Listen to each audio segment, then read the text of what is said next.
ನಿನ್ನ ಲೀಲೆ. ಇಷ್ಟೊಂದು ಕಡುಬಡತನದಲ್ಲಿ ಬಾಳಿ ಬದುಕುತ್ತಿರುವ ನಮಗೆ ಎಷ್ಟೊಂದು ತೊಂದರೆಗಳು ಬರುತ್ತಿವೆ ತಾಯಿ. ಮೊದಲೇ ನನ್ನ ಹೆಂಡತಿಯ ಆಸ್ಪತ್ರೆಯ ಖರ್ಚಿಗೆ ಒಂದು 2 ಲಕ್ಷ ರೂಪಾಯಿಗಳು, ಶ್ರೀಮಂತರ ಹತ್ತಿರ ಬಡ್ಡಿಯ ರೂಪದಲ್ಲಿ ಪಡೆದುಕೊಂಡರು. ನನ್ನ ಹೆಂಡತಿಯ ಜೀವ ಉಳಿಸೋದಕ್ಕೆ ಆಗಲಿಲ್ಲ. ಇನ್ನು ಆ 2 ಲಕ್ಷ ರೂಪಾಯಿಗೆ ಬಡ್ಡಿ ಎಷ್ಟು ಬೆಳೆದಿದೆಯೋ ಏನೋ ಆ ಪರಮಾತ್ಮನಿಗೆ ಗೊತ್ತು. ಅದರಲ್ಲಿ ಬೇರೆ ನನ್ನ ಮಗನಿಗೆ ನೌಕರಿ ಸಿಗಬಹುದೆಂದು ಸಾಲ ಸೂಲ ಮಾಡಿ ಕಾಲೇಜು ಕಲಿಸುತ್ತಿರುವೆ.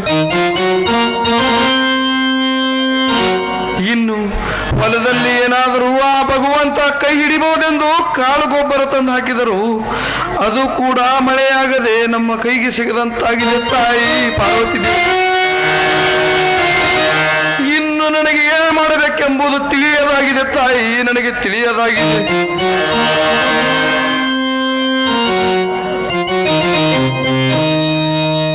ಅಪ್ಪಾಜಿ, ಅದೇನು ವಿಚಾರ ಮಾಡ್ತಿದ್ದೀರಲ್ಲ? ಏನಿಲ್ಲ ಬಾರಮ್ಮ, ಹಾಗೆ ನಿಂತಿದ್ದೆ. ಏನಪ್ಪಾಜಿ ಸುಳ್ಳು ಹೇಳ್ತಿದ್ದೀರಾ? ನಾನು ಒಂದು ಮುದ್ದಿನ ಮಗಳು ತಾನೆ. ಏನು ವಿಷಯ ಹೇಳಿ ನನ್ನ ಮುಂದೆ. ಏನಿಲ್ಲಮ್ಮ, ಮಹೇಶನಿಗೆ ಯಾವುದಾದ್ರೂ ಒಂದು ಕೆಲಸ ಸಿಕ್ಕರೆ ಆ ತಾಯಿ ಕಣ್ಕರ್ದಂತಾಗುತ್ತದೆ ಮಗಳೇ. ಹೌದು ಅಪ್ಪಾಜಿ, ನಿನ್ನ ಮಾತು ನಿಜವಿದೆ. ಅಪ್ಪಾಜಿ, ಇನ್ನೊಂದು ವಿಷಯ, ಮುಂದಿನ ವಾರದಲ್ಲಿ ಅಣ್ಣನ ಪೇಪರ್ ಮುಗಿದು ಹೋಗುತ್ತೆ. ಪರೀಕ್ಷೆ ಮುಗಿದ ಮೇಲೆ ಯಾವುದಾದ್ರೂ ಒಂದು ಸಣ್ಣ ನೌಕರಿ ಸಿಗ್ಬೋದು ಅಂತ ಅನಿಸ್ತಾ ಇದೆ. ಆಯ್ತು ಮಗಳೇ, ನನಗೆ ಸ್ವಲ್ಪ ಕೆಲಸ ಇದೆ, ಹೊಲಕ್ಕೆ ಹೋಗಿ ಬರ್ತೀನಿ. ನೀನು ಮನೆ ಕಡೆ ಹುಷಾರು. ಆಯ್ತಪ್ಪ, ಬಂದಿರಿ. ಆಯ್ತು ಮಗಳೇ, ಬೇಗ ಬರ್ತೀನಿ.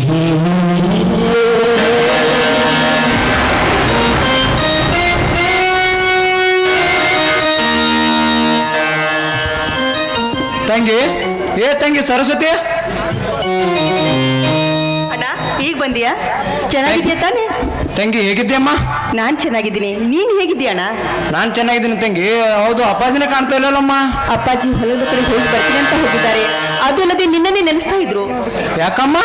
ಯಾಕಿಲ್ಲಣ್ಣ, ನೋಡು, ಈ ವರ್ಷ ಬೆಳೆ ಅಲ್ಪ ಸ್ವಲ್ಪ ಬಂದಿತ್ತಂತೆ. ಮಳೆ ಇಲ್ಲದ ಕಾರಣ ಈಗ ಬೆಳೆ ಕೂಡ ಹಾಳಾಗಿ ಹೋಯಿತಲ್ಲ ಅಂತ ತುಂಬಾ ನೊಂದ್ಕೊಂಡಿದ್ರು. ಅದು ಅಲ್ಲದೆ ನಿನ್ನ ಅಣ್ಣನಿಗೆ ಏನಾದ್ರೂ ಒಂದು ನೌಕರಿ ಸಿಕ್ಕರೆ ನಮ್ಮ ಈ ಕಷ್ಟ ಎಲ್ಲ ಪರಿಹಾರ ಆಗುತ್ತದೆ ಅಮ್ಮ ಅಂತ ಮಾತಾಡ್ತಿದ್ರು. ತಂಗಿ, ನಾವಿಬ್ಬರು ಚಿಕ್ಕಂದಿನಿಂದಲೇ ತಾಯಿಯನ್ನು ಕಳೆದುಕೊಂಡ ಪರದೇಶಗಳಮ್ಮ.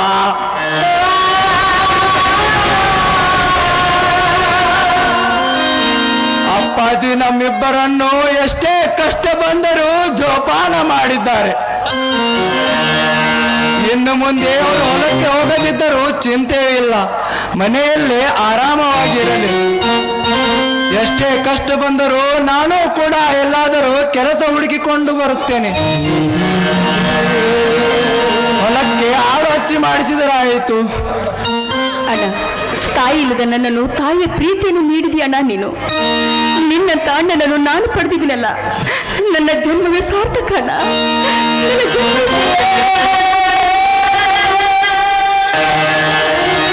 ಸರಸ್ವತಿ, ತಾಯಿ ಇಲ್ಲದ ತವರು ಕಳಸವಿಲ್ಲದ ತೇರು ತಂಗಿ.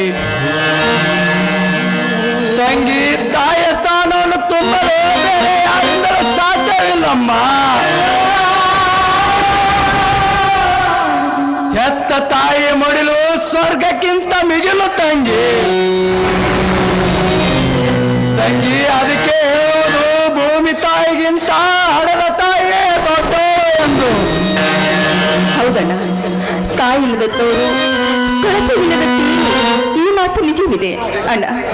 ನಾನು ನಿಜವಾಗಿಯೂ ಹುಟ್ಟಿದ್ದಲೇ ಕೂಡಿ ಅಂತ ನನಗನ್ಸ್ತಾ ಇದೆ. ಯಾಕಂದ್ರೆ ನಮ್ಮಂತ ಕೂಡರಿಗೆ ಹಗಲು ಒಂದೇ, ರಾತ್ರಿ ಕೂಡ ಒಂದೇ. ಹೀಗಿರುವಾಗ ತಾಯಿಯ ಪ್ರೀತಿ ಎಂಥದ್ದು ಅಂತ ಕಾಣದ ನನಗೆ ನೀ ಆ ಸ್ಥಾನದಲ್ಲಿ ಕುಳಿತುಕೊಂಡು ತಂದೆ, ತಾಯಿ, ಬಂಧು ಬಳಗ ಎಲ್ಲರ ಪ್ರೀತಿಯನ್ನು ನನಗೆ ನೀಡಿದೆಯಣ್ಣ. ತಾಯಿಯ ಪ್ರೀತಿಯನ್ನು ನೀಡಿದ ತಂಗಿ, ಆ ಭಗವಂತನ ಆಟಕ್ಕೆ ನಾವೆಲ್ಲ ಸೋಲಲೇಬೇಕಲ್ಲ. ಯಾರ ಹಣೆ ಬರದಲ್ಲಿ ಯಾವ ಅಕ್ಷರ ಬರೆದಿದ್ದನೋ ಆ ಬ್ರಹ್ಮ ಕಾಲಕ್ಕೆ ತಕ್ಕಂತೆ ನಾವು ನಡೆದುಕೊಳ್ಳಲೇಬೇಕಲ್ಲ. ಹೌದಣ್ಣ, ತವರಿನ ತುತ್ತು ಹೆಣ್ಣಿಗೆ ಅದೊಂದು ಸಂಪತ್ತು. ಈ ಮಾತು ನಿಜವೇ. ತವರು ಮನೆಯಲ್ಲಿ ಗಂಜಿ ಕುಡಿದ್ರು ಕೂಡ ಅದು ಮೃಷ್ಟಾನ್ನ ಭೋಜನಕ್ಕಿಂತಲೂ ಅಮೃತಗಿಂತಲೂ ಮಿಗಿಲು ಅಂತ ಹೇಳ್ತಾರೆ. ಅದು ನಿಜವಿದೆ ತಂಗಿ.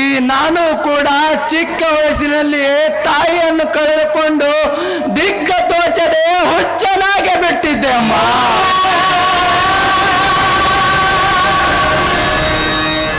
ಆದರೆ ಅಪ್ಪಾಜಿ ನನ್ನನ್ನು ಹಾಸ್ಟೆಲ್ಗೆ ಸೇರಿಸಿದರು. ಅಲ್ಲಿ ಸ್ನೇಹಿತರದೊಂದಿಗೆ ಬೆಳೆದು ಜೀವನದ ಅನುಭವವನ್ನು ಕಲಿತೇನಮ್ಮ. ಅಪ್ಪಾಜಿ ಬಡತನದ ಬಂಡಿಯನ್ನು ಎಳೆಯುವುದನ್ನು ಕಂಡು ಇನ್ನಾದರೂ ಅದಕ್ಕೆ ಎದೆ ಕೊಟ್ಟು ನಿಂತು ಗಂಜಿ ಕುಡಿದರು ನಮ್ಮ ಜೀವನ ನೆಮ್ಮದಿಯಿಂದ ನಡೆಸಬೇಕೆಂದು ಪಣ ತೊಟ್ಟಿರುವೆ. ನಿನ್ನ ಮಾತು ನಿಜವಿದೆ. ಅಪ್ಪನ ಪ್ರತಿಯೊಂದು ಕಷ್ಟದಲ್ಲಿ ನೀನು ಸಹಭಾಗಿಯಾಗು. ನಿನ್ನಂತ ಅಣ್ಣನನ್ನು ನಾನು ಪಡೆದಿನಲ್ಲ, ನಾನೇ ಧನ್ಯಳು. ನೀ ಹೇಳಿದ ಮಾತು ನಿಜವಿದೆ. ಈ ಮನೆಯಲ್ಲಿ ಗಂಜಿ ಕುಡಿದ್ರು ಕೂಡ ಅದು ಅಮೃತ ಅಣ್ಣ, ಅಮೃತ. ಆಯ್ತು ತಂಗಿ, ತುಂಬಾ ಹಸಿವಾಗಿದೆ ಯಾಕೋ ನನಗೂ. ಬಾ ಅಣ್ಣ, ಊಟ ಮಾಡಿ.